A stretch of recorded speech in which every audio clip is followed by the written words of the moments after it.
Jadi pada saat kejadian berlangsung, ibunya pasti ngeliat lah ya. Miris banget gak sih guys? Nah, si Atira yang sudah bestinya Siti yang udah kenal dan lama sampai keluarganya ada udah kenal, dia tahu nih kalau ibunya Siti sakit, gak bisa berbuat apa-apa, ngomong aja susah. Jadinya memang gak diapa-apain. Karena Atira pikir semuanya aman-aman aja. Pas polisi datang, polisi memeriksa tuh rekaman CCTV yang ada di rumah tetangga si Siti yang mengarah ke jalan. Kelihatan tuh ada seorang perempuan berkerudung naik motor yang terpantau masuk dan keluar dari rumahnya si Siti. Nah, pas ngeliat rekaman itu, tentunya keluarga itu langsung mengenali lah ya. Ini masih Atira, sahabatnya Siti yang memang sudah dekat dengan keluarganya. Besoknya Atira dipanggil dong ke kepolisian, tapi di sini dia belum jadi tersangka ya, baru dimintai keterangan aja. Nah, waktu ditanya-tanya nih sama si polisi, semua jawabannya kok berbelit-belit ya, kayak membuat polisi curiga nih. Jadinya dicecar lah tuh sama polisi, sampai akhirnya si Atira ini ngaku kalau iya memang bener iya pelakunya.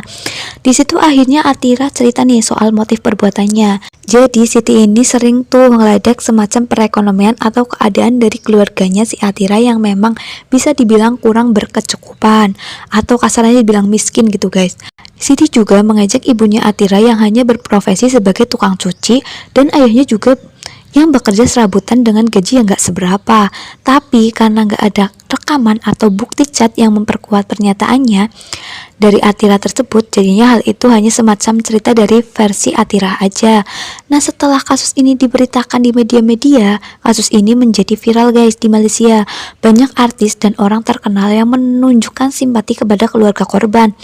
Tapi nggak cuma itu, banyak juga bukti-bukti baru dari teman-teman dekatnya si Siti sama Atira. Salah satunya adalah info dari sebuah Facebook yang bilang kalau alasan Atira membunuh Siti bukan karena sakit hati diledekin, melainkan karena si Atira ini mau pinjam duit, tapi nggak dikasih. Jadi menurut postingan dari orang yang mengaku mengenal Siti dan Atira, cerita awalnya gini nih. Atira itu dimintain tolong sama seseorang, ya teman mereka juga satu circle namanya Zakia, untuk mengambil uang di ATM Zakia sebesar 900 ringgit Malaysia atau sekitar 3 juta rupiah.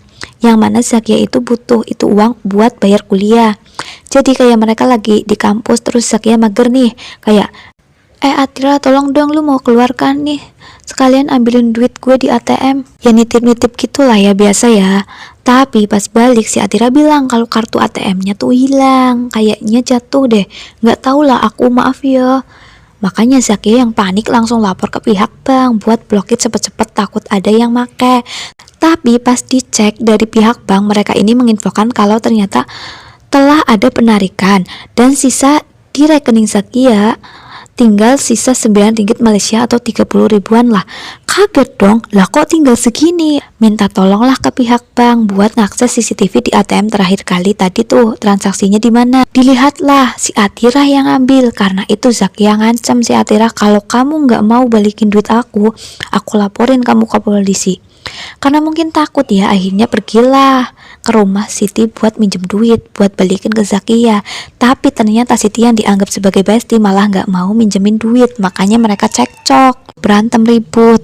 Cuma ya hal itu memang tidak bisa dibuktikan karena begini nih, itu kan berarti cerita dari si Zakia nih.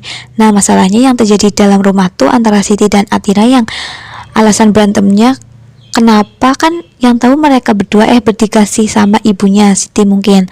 Jadi ya ceritanya Zakia itu jatuhnya semacam spekulasi aja. Maksudnya ya anggapannya si Zakia ini, apa jangan-jangan Atira ke rumah Siti itu mau minjem duit karena utang sama gue. Soalnya kan dia beritanya ujung-ujungnya tabungan Siti digondol juga kan. Kira-kira begitulah. Tapi kalau benar ternyata permasalahan utamanya adalah mau minjem duit, wih bahaya banget emang namanya duit ya.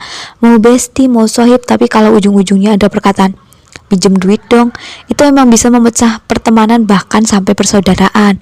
So, itu sebuah cerita pertemanan yang berakhir tragis. Oke, terima kasih yang udah nonton. Jangan lupa like video ini dan subscribe bagi kalian yang belum subscribe, agar kalian gak ketinggalan video-video aku selanjutnya. Dan komen di bawah enaknya kita bahas apa lagi ya. Bye bye.